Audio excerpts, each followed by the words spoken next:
یو سیز الله پاک انسان غیله پیدا که چې هغې ته عبادت او بندگی وایي. اوس انسان مقصد بندگی عبادت ته، لیکن موږ خپل مقصد پرېښی دی.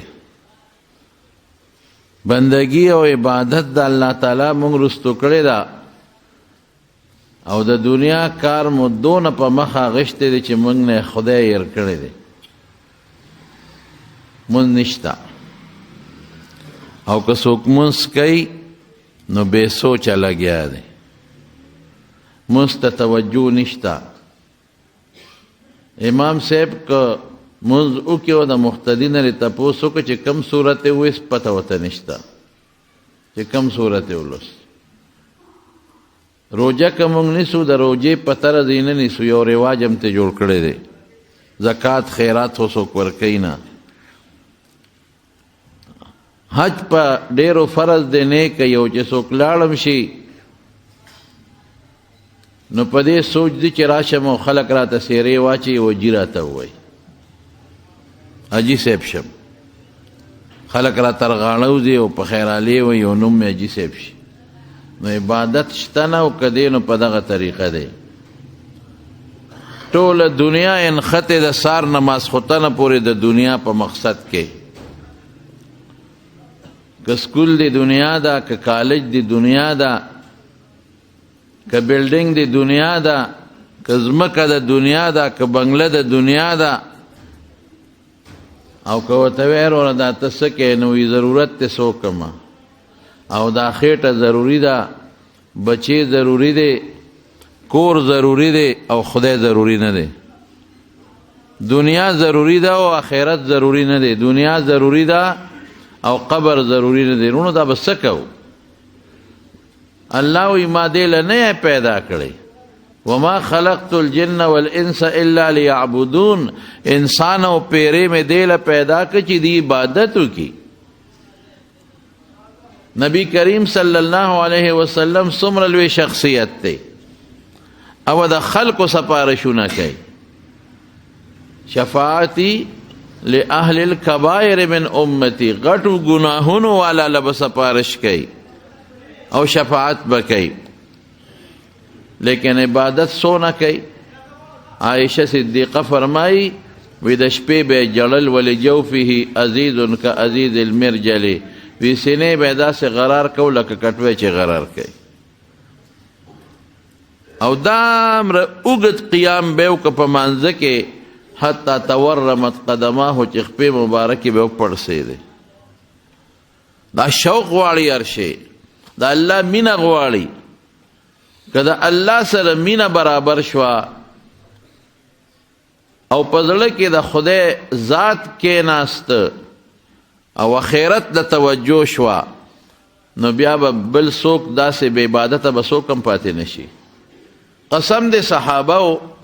د مرګ په وخت کې سعید ابن جبیر حجاج ابن یوسف راونی و وجه.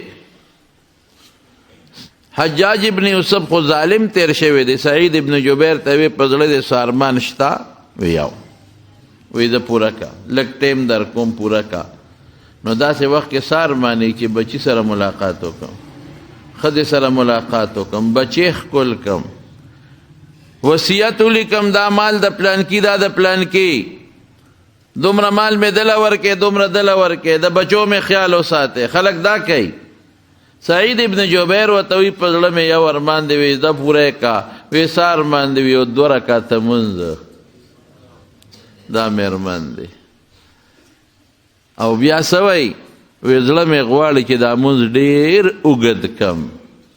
خپل رب ته ډېر اوږد مونځ وکم. خو ته به وایې چې د مرګه یریږي نو مونځ اوږدی، ځان له وخت اوږدی. زه مختصر به وکړو. حضرت خبیب رضی الله تعالی عنہ چې کافرانو کله گیر کو بویه ته د حرم نه بار وایسته او شهید کړی او لرګي ولا خخ کړی دی، په سولی کوي، په سولی او گیر چاپېره نیزو غشو والا ورته ولاړ دی. ابو سفیان ورته وی خبیب په زړه د سار مان دی، اوس ګوره خلک هم دغه ارماني وصیت لیکم د مال د بچو د ښځې حضرت خبیب ورته وی یو په زړه مې یو ارمان شته وی زه پوره کاسم دی وجنو دی ارمان دی پوره کا څه ارمان دی وی 2 رکعاته مونځ الله خوشحالو تاله در روانې یم الله یو منټ پس 2 منټه پس تاله در روانې ما لږ معمولی یو منټ 2 مې پاتې دی الله دې کې ځان بچي ښځه نه خوشحالوم تا خوشحالو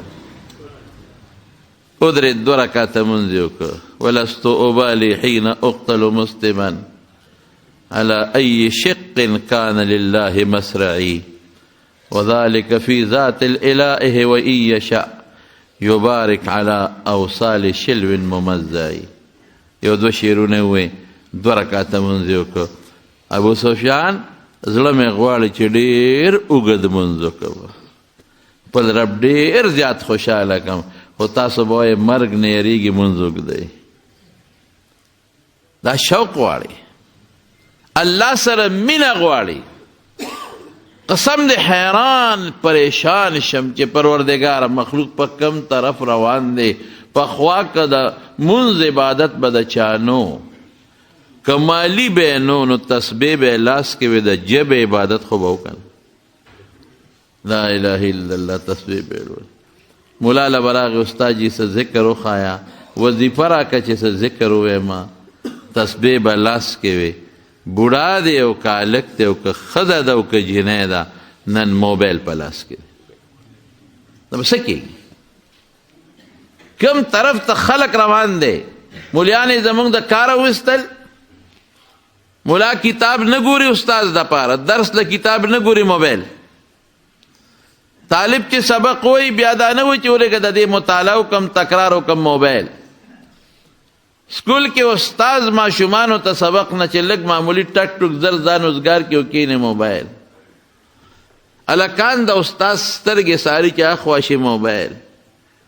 حتی په دې ټریفک پولیس چې په دې لارو کې ولاړي هغه ګاډو ته دونه خیال نه لکه څومره چې موبایل ته خیال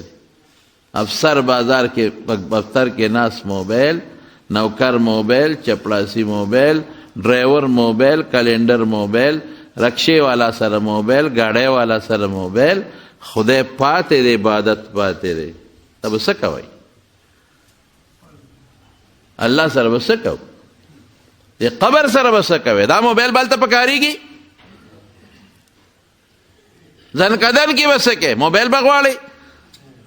قیامت پر ورځ به څه کوې موبایل به غواړئ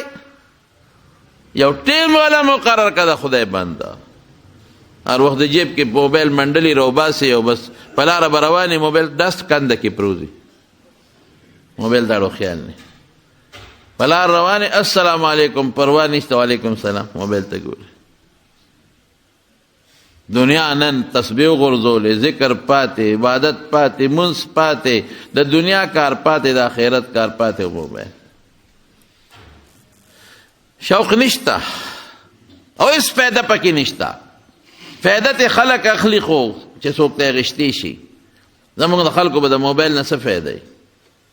چې د عالم تقریر مو پې ونه رېده چې ته د دین مسله مو پې ونه ورېده چې ته اسلامي کتاب مې ونه کړ چې دې کې دا شیدونه هم پکې شته دی چې ته یو نعت مې پې ونه رېده بس دقه ټوله ورځ دروغ پې لیکو دروغ پې اوره دروغ پې لیکو دروغ پې اوره په کور کې دننه په بړستن کې زناکارۍ شروع دي ولې د غوږ دا زنا نه ده څه رسول الله مبارک فرمایي د سترګو زنا نه ده څه زنا العین النظر د غوږ زنا نه ده څه چې ته پې ګانې اورې غوږ کې ریشې منډلې د سترګو نه ده څه بړستن کې دننه پروت دی په کوټه کې دننه پروت دی قرآن شریف هلته پروت دی دلته زناکاري کوي په دغه کوټه کې د خدای قرآن پروت دی تا بړستن کې دننه زنا شروع کړې ده د سترګو زنا او د غوږ زنا ده او د اړه زنا ده جنکۍ هم په هغه مخته دي هلکان هم په هغه مخته دي او خدای د طرف نه در باندې غټه کیمره بله پرته ده ته چې څه کې الله سره نوټ کېږي یو ټکې نه پاتې کېږي وایي دوا مې نه قبلېږي څه به قبوله شي